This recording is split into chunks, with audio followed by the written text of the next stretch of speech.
years, I thought intentional living was just another way of saying live on a budget. Spend less money, stop buying things you don't need, and cook at home more often. And while those things can be a part of intentional living, I realized over the last couple years I completely misunderstood what it actually means. Because becoming more intentional hasn't just changed how I spend money.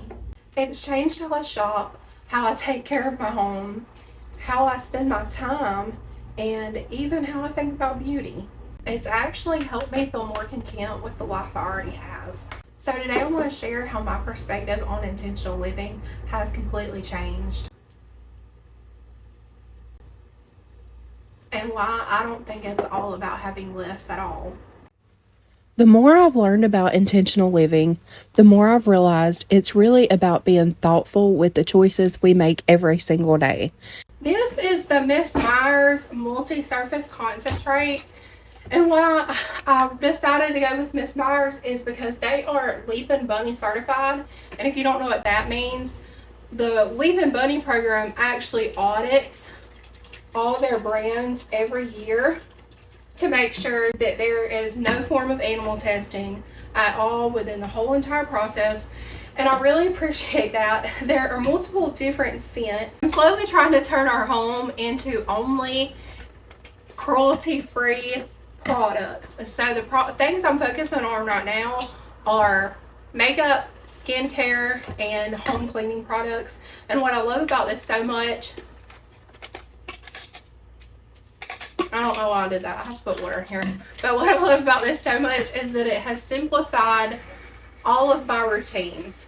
I no longer have 20 different products for each thing. It's about making sure our habits, our purchases, our homes, and even the way we spend our time align with the life we're trying to build.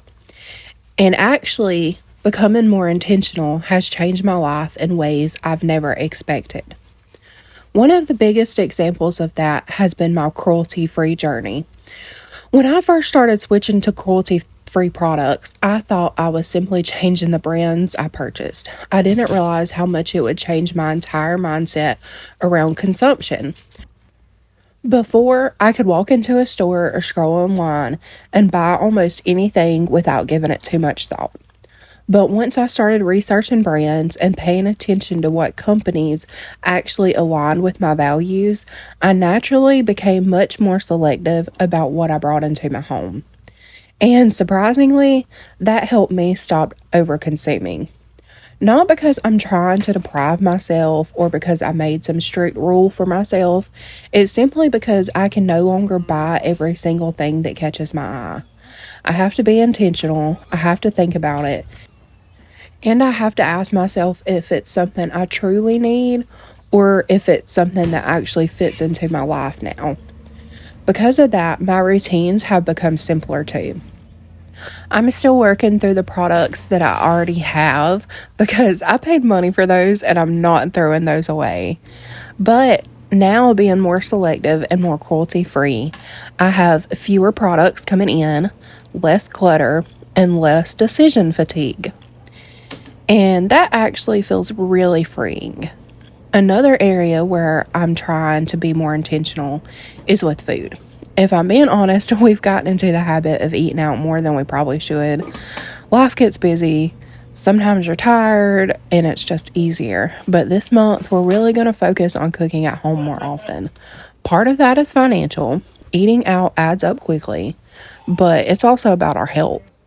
Earlier this year, I lost 15 pounds, and I really just been struggling lately with that last 5 because I have not been focusing on healthy meals like I was. So when we cook at home, we know exactly what's going in our meals. We can make healthier choices, save money, and spend a little time together that feels more meaningful than just sitting in a drive-thru line. And while I know we won't be perfect, that's not really the goal. The goal is simply to be more intentional with the choices we make.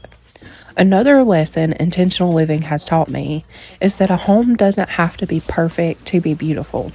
For years, I thought a beautiful home meant a perfectly decorated home, a spotless home, and a Pinterest-worthy home. A home where everything looks picture perfect, but I've slowly realized that isn't what matters the most. What matters the most is whether the home functions for the people who actually live there. Does it make daily life easier? Does it feel comfortable?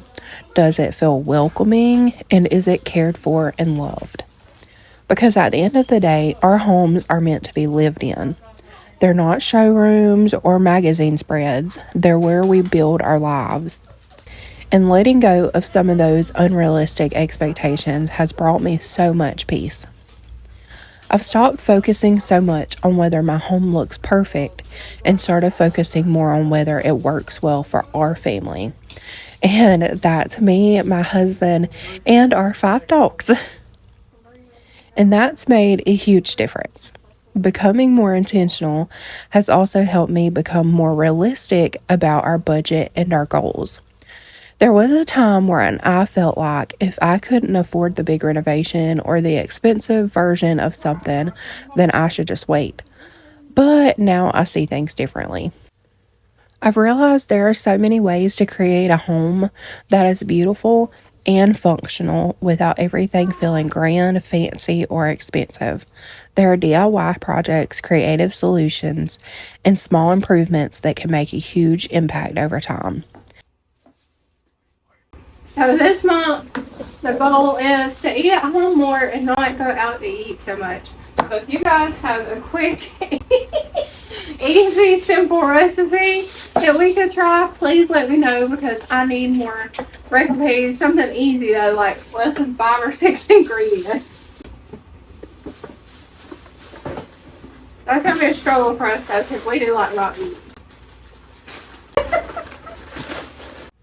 And while we still have dreams of a future home, I've learned that I don't have to wait until everything is perfect to enjoy where we are right now. I can appreciate what we have while still working towards what we want. And I think that's one of the biggest lessons intentional living has taught me. Contentment and growth can exist together. I can be grateful for what I have and still have goals. I can enjoy my home while still wanting to improve it. And I can be mindful with money while still creating a life that feels beautiful. These days, intentional living isn't about having less. It's not about strict rules or perfection, but it's more about making thoughtful choices that support the life we're trying to build. It's about spending money where it matters and being mindful about what comes into our homes. Taking care of things we already have and creating routines that actually serve us, and building a home that feels lived in, loved, and functional. For me, intentional living has become less about restriction and more about alignment. It's about making sure the way I spend my time, my money, my energy, and my attention reflects what truly matters to me. And honestly, that mindset has brought me more peace than any budget, home project, or organizing system ever could. I'm not trying to build a perfect life anymore. I'm trying to build a life that I actually enjoy. And as I say, a life that I don't want a vacation from. I've got to get all this accounted for because we use Walmart pickup. So I've got to make sure we got everything in our order. And just in case you're wondering how much this was, I'm going to put it on the screen because I don't remember off the top of my head, but I think it was like 260 something. So, and where I live, we have 10% tax. So I would love to know if you guys live in a state that has taxes on groceries as well.